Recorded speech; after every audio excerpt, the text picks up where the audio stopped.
Hi, everyone. My name is Matt Haynes. I'm an audiobook narrator, And I'm Trenton Bennett, and I'm also an audiobook narrator. and we are here to discuss things that would possibly help authors who are getting their book on audio or having dreams of doing such. One of the things is to just go over why audiobooks matter now, and there'll be two parts. I'll take the first part, which is a brief history of audiobooks. And then Trenton will be talking about, okay, where does that actually put us? Really quick, audiobooks are as old as recordings. One could actually argue that when Thomas Edison in the late 1800s created the first recording device, that him, saying a nursery rhyme into it was indeed the first audiobook, we would say. But the bottom line is that they were a mostly a novelty. There was an intent to make them something that would take the place of having to read a book out loud at a parlor, as your evening entertainment or such. But you couldn't fit much audio on the technology that they had. Then up in the mid 20th century, they had vinyl records, and the books would have to be very abridged in order to make that, or there'd be these really heavy vinyl sets. Not very practical. Then we have the evolution, the big leap forward of books on tape. And the big thing about that, of course, and the number one place where people are getting their audiobook information or their recorded information and books on tape, however, were mostly for those epic road trips, because Yes. it was not a casual experience to just like slip in a book on tape. You had usually these puff packages that many people just got from the library, and there'd be like about 12 cassettes at least, and it was an event to be listening to a book on tape. I remember spending 4 days in the car with a Terry Pratchett set of cassettes, and I think it was 8 cassettes to get the Yeah, whole story out. yeah.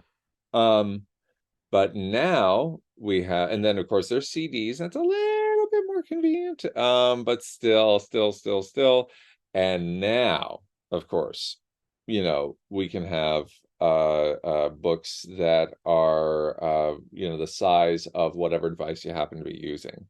um Trenton, where does that bring us in terms of what interest authors may have in getting their book on audio? Well, the amazing thing about this is that the audiobook industry for over 10 years now has experienced double-digit growth in the market.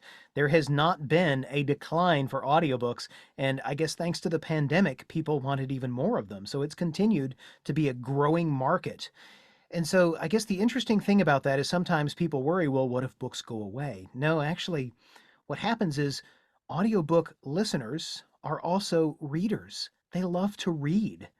And there's some really fun facts about audiobook listeners that tie into reading. The first, of course, being that typically when you promote a book, you'll sell an audiobook and vice versa. They do complement each other.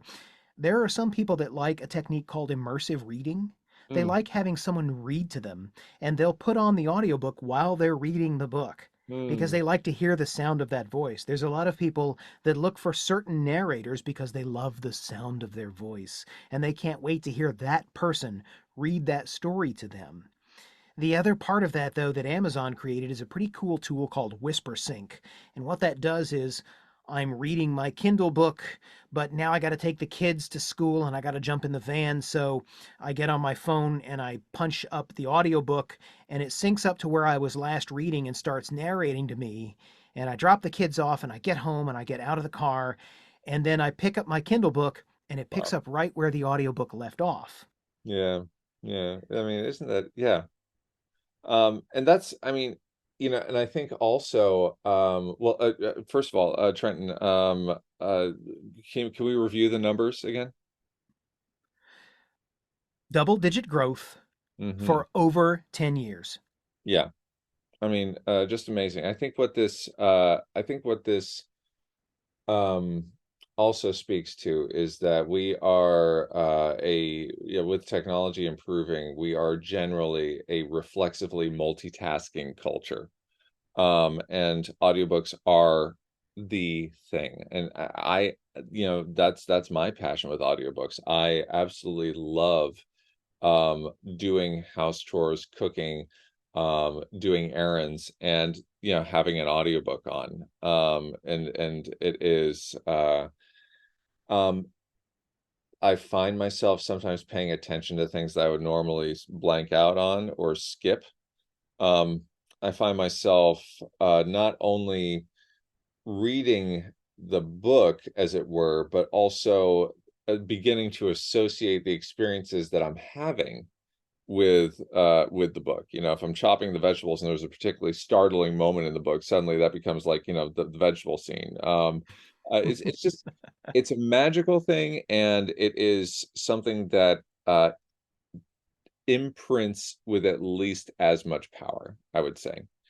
So, authors, it's something to consider, because there are many forums by which to get your book out there. Um, and some of them are hype and some of them are proven. And this is proven. It's still going to be work to promote it and to have it balance, what your budget for it is. But it's it's the thing. The other piece of that is that sometimes users who of both the book and the audio, there are adults who struggle to read and they want to read, and they will have someone reading it to help them. So that's also where you're kind of doing them a little bit of a favor by giving them Yes. more than one way to make that book accessible.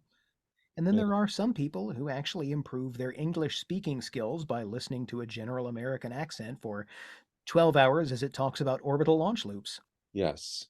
just Yeah. speaking hypothetically. And also, I'm a little embarrassed to say this, but haven't you noticed that sometimes you learn pronunciations to words that you've only been exposed to on the page? Matt Haynes. Trenton Bennett. And as your narrators and guides through the world of audiobook narration, I hope that our voices in your ears meet again real soon. Thanks, everybody.